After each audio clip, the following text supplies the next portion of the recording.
Welcome to Environmentally You, a podcast dedicated to the exploration of our direct relationship with our environments and ways in which we can cultivate a deeper connection and understanding of ourselves through the spaces in which we live out our daily lives.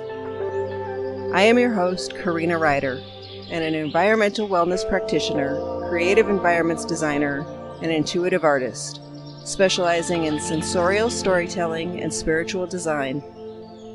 In realizing my life's purpose, I am now on a mission to help others by sharing my wisdom and guiding you in this area of your complete well-being. Shall we dive in?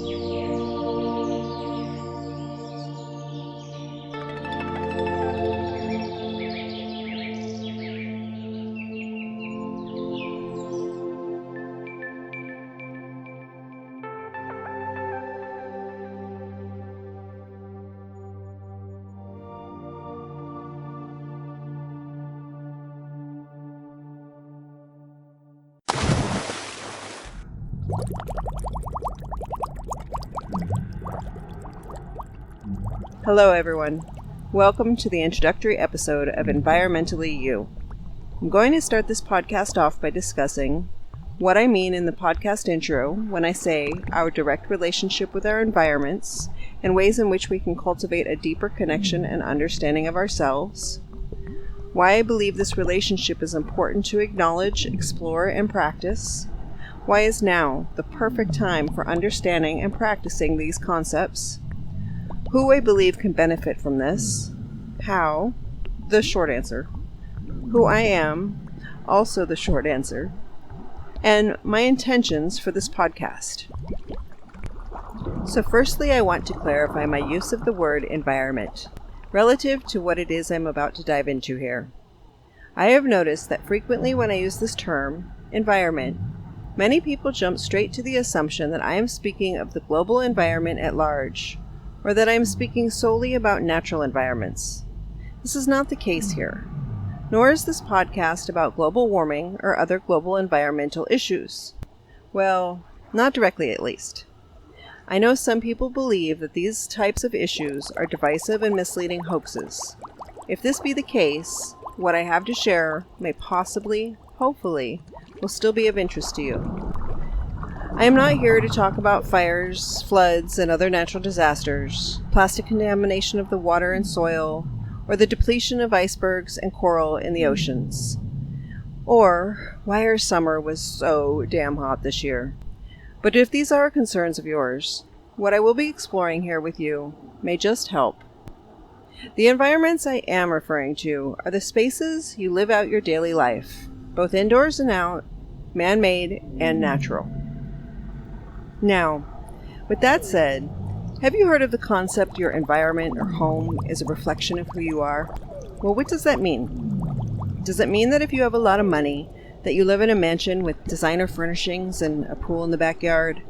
And if you're poor, you live in a leaky trailer with cardboard boxes as furniture and a pond that you bathe in?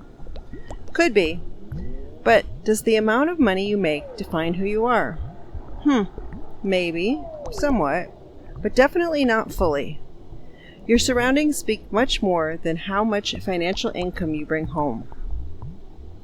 Question: how often do you look at yourself through the environment? Your environments specifically.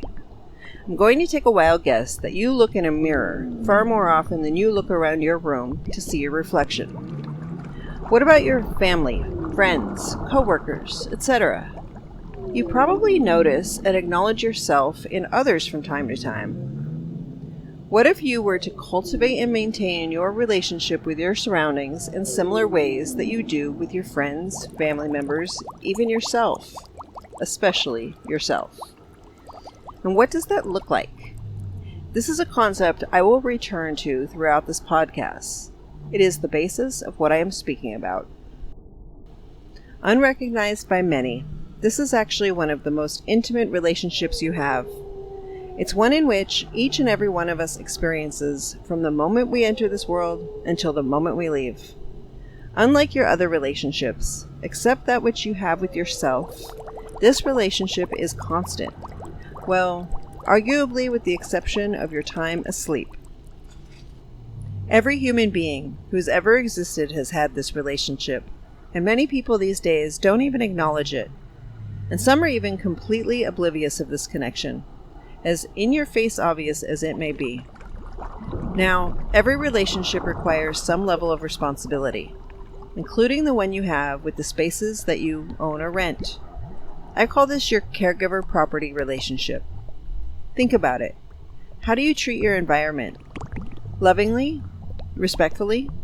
What if you began to look at it as, how do I want to be treated? How do I want to treat myself? Imagine having greater insight into your mental, emotional, and spiritual well-being just by looking around. Well, you can, with a little effort and open-mindedness. Oh yeah, a brief caveat here. Some of what I have to say may seem a bit woo-woo-ish for some of you folks, and that is okay. If so, I do hope you will not disregard the ideas here that do resonate with you. As we are each unique beings, we will each have a very different looking connection with our physical world, and I greatly honor this. I myself am a believer in many esoteric philosophies, so I will be sharing from these perspectives from time to time. I believe there's an opportunity here that lies in this relationship, one that offers healing, one that is a part of our overall well-being, on an individual level as well as universally. If mind, body, and soul are all interconnected and aspects of the whole, where does our environment fit in? What if we started consciously accepting this as another part of the totality of who we are? The completeness of what it is to be human. Mind, body, soul, and space. We have a tendency to forget we are all interconnected, feeling alone in this world at times. But what if we each had an open dialogue with the things in our life, the physical objects and materials that make up your home, office, schools, playgrounds, backyards, or even the inside of your car for that matter? And yes, this could be vocalized, or be completely an internal dialogue, whatever works for you. I also believe this would inspire a greater sense of awareness and gratitude within our culture. And I feel as though we'd understand the interconnectedness between each of us more completely. What I mean is, when you know the world around you as a reflection or extension of yourself, and you consciously relate to it and view it as something that you can design and mold, just as you do your character, for example, then you can literally see, physically, how we are connected and intertwined in our existence, rather than it being just some hypothetical or invisible energy that ties us all together.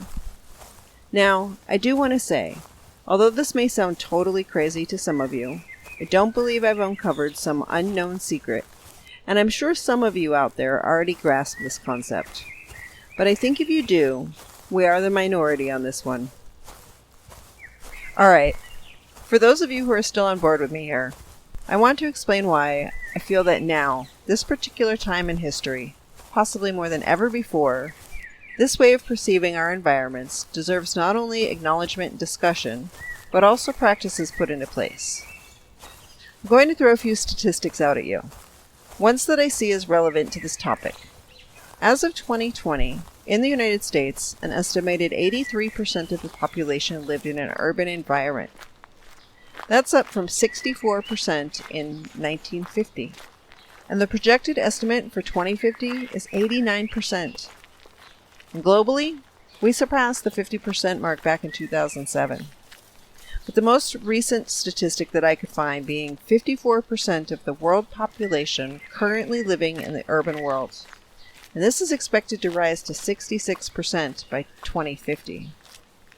So, this means that the vast majority of folks have or are coming into a heavily man-made reflection of self. Maybe we should be asking ourselves what this says about who we are and what we are becoming. There is an undeniable spiritual connection that we have with nature and Mother Earth. Are we becoming detached from this? And at what cost? Another important statistic I'd like to point out. The average person spends approximately 7 hours per day looking at a screen. And I've recently heard the statistic is actually closer to 11 hours per day. That means that individuals' minds are immersed somewhere beyond their direct environment, at least, if not more, than half of their waking day. My concern is this healthy? Mentally, physically, spiritually, and environmentally. And if this is just where our world and culture is headed, how can we stay connected to the real world? Especially when considering the concept that our physical spaces are reflections of ourselves. If people are entering the world of the metaverse without having a strong, honest, committed relationship with their real-life environments, I can only imagine the mental and spiritual manipulation and control others could have, and the complete destruction of self that could potentially occur. I do intend to discuss these concepts and concerns, and more of the like, in much greater detail with others in later episodes of this podcast. Okay, who benefits from the cultivation of a relationship with their surroundings, and the strengthening and deepening of their self-awareness and self-understanding that occurs from this? To me, that seems obvious. I believe anyone and everyone. But realistically, I know not everyone out there will care. So with those folks aside, anyone who is interested in knowing themselves better and those pursuing holistic well-being, those who struggle with feeling emotionally safe and comfortable within your spaces, those suffering from climate anxiety, those who find it difficult to be in the present moment, and those who are simply interested in having a deeper connection and more open communication with the physical world. I don't believe there is any one type of person that this applies to, as we all have environments that we live in. Young, old, all races, religions, genders, however you'd like to break it down. Now I will say, there are those, such as many indigenous peoples, whom already have a knowing and understanding of this level of connection with their environment that I speak of. For those who do, I would love to learn from you, to hear your perspective, and I invite you to contact me to set up a conversation, on or off this podcast. One of my main intentions of producing this podcast is to open this conversation to those who want to learn from it, as well as those who would like to contribute to it. I by no means feel I'm all-knowing on this matter, but I do know enough to have this strong calling from within to initiate and guide others who are also interested in this exploration of ourselves and the world we live in. So, how do you ask? How do I create an intimate relationship with my environments? The short answer is, like any relationship, it's complex. And really, there's more than just one single way. Similarly to your health, spirituality, your overall well-being, this too will be a one-of-a-kind experience for each of us. Good thing that, like these other aspects of your being, there are tools and even wisdom keepers that can help along your journey. As an artist and designer with many years of experience in a variety of creative roles, who is also deeply invested in my own spiritual growth and holistic wellness journey, I have developed and continue to expand and refine a design methodology that supports the development of this connection and enhances communication with the world around you. Through sensorial storytelling, the sharing of our personal stories, along with those offered by the spaces themselves, using physical and multisensory aesthetics, as well as spiritual design, by imbuing expression of our spiritual self along with the energies emanating from these environments, cherished relationships will develop and can be maintained. I propose that the energetics or spirit of objects, living things, materials, and even the empty spaces between them are the components of spiritual design, along with the use of themes and the application of specific design tools and techniques, such as color, aroma, or the four directions, sacred geometry, or feng shui, for example. Those that are aligned with the appropriate spiritual beliefs, practices, and so on. I will be going much deeper into this in later episodes, as this is a large part of what Environmentally You is all about. Alrighty, a short bit about me, for now at least. As long as I can remember, I've been an artist, a designer, a creative, with particular interest in three-dimensional form and function. Also, I am quite fond of storytelling, which is a good thing because I have a lot of stories to tell.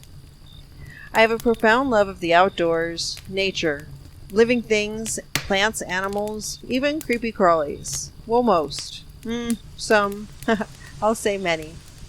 I always have. I am extremely passionate about learning and understanding as much as I can about myself, my purpose, others, the world we live and create in, and the cosmos beyond, and how we are all spiritually and energetically connected. I am a wanderer of what holistic well-being looks like, individually and collectively. And if it's even possible, how do we get there? How can I improve myself? And how can I be of service to the greater good with the gifts that I have been handed in this life as Karina Ryder? It was around the age of 11 through 16 that I became genuinely intrigued in areas such as psychology, especially dream analysis, as I am a lucid dreamer, mythology with a visceral bond to Egyptian mythology, crystal healing, the tarot, astrology, aliens, and interdimensional beings, and other occult-based concepts, philosophies, and practices. But these were all things I tucked away as hobbies, meanwhile following my most prevalent inner calling to be an artist and designer. In doing so, I have received educational degrees in studio art, theater, with an emphasis in scenic design, and landscape architecture. And I have led a career in business in both retail and landscape design, all the while continuing to explore myself as an artist. Over the past few years, I, along with many others it seems, have been doing a lot of personal inner work. For me, this process has included a lot of childhood trauma and shadow work, leading me to much welcomed, yet challenging spiritual enlightenment. And this is the where, when, and how my environmental wellness practices and design methodology were fully conceived. Well, fully enough to share. Leading me here, developing a podcast in business, sharing my experiences and wisdom in hopes of connecting with those who feel called to these concepts and helping others on their journeys to holistic well-being. Okay, so what are my intentions for this podcast? In its broadest sense, to bring awareness and hopefully to influence people to be more mindful of this relationship, the caregiver-property relationship, that is, at least for now. To me, it makes the most sense to start this process with the spaces you live out your day-to-day life, the places you are inherently most intimate with, establishing communication and a greater understanding of the language the physical world uses to speak to us. Once feeling established and secure with what we see as ours, then ideally we will have better insight into handling the relationship on a global scale. It's like putting the oxygen mask on yourself while sitting in your seat before getting up to help others. And trust me, our planet will take notice of our individual progress and respond accordingly, all on her own. What if we started to think and speak of this connection like a friendship, fellowship, or companionship? We could call it an eco-ship. Or how about enviroship? And better yet, what if we started sharing with each other our experiences, knowledge, and advice, just as we do with these other relationships in our life?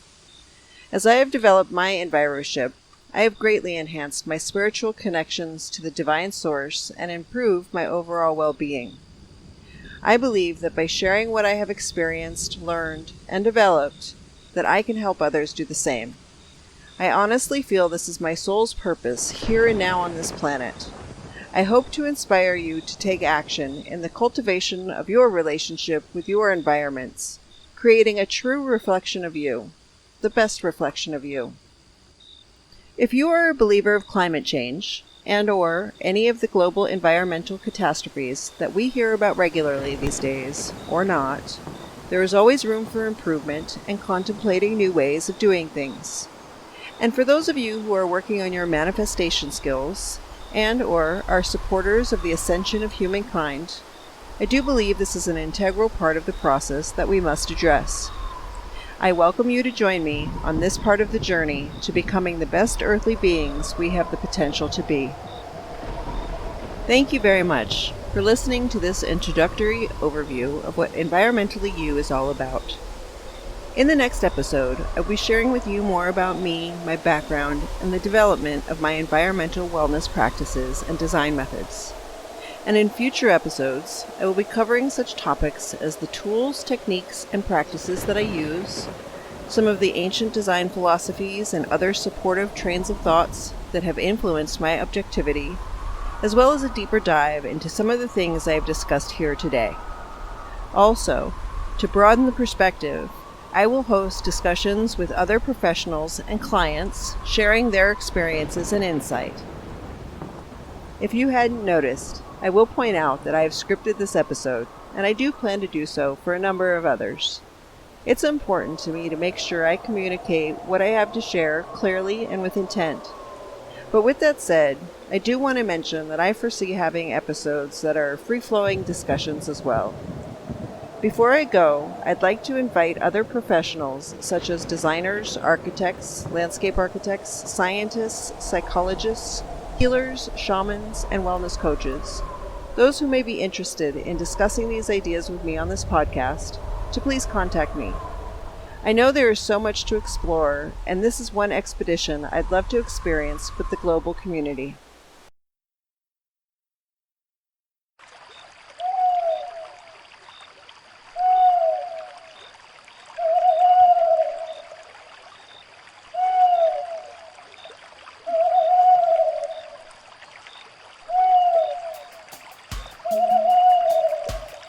Thank you for listening to this episode of the Environmentally You podcast. If you have questions or comments, and for those of you interested in working with me directly, I invite you to check out the website at www.environmentallyu.com or contact me via email at connect@environmentallyu.com. Also, you will find more Environmentally You content on Instagram and other social media sources in the near future. I do hope you will join me for the next episode of this podcast. And of course, I'd appreciate all of your follows, likes, bells, whistles, and whatnot. Have a wonderful week, and I wish you the most amazing adventure ahead, being environmentally you.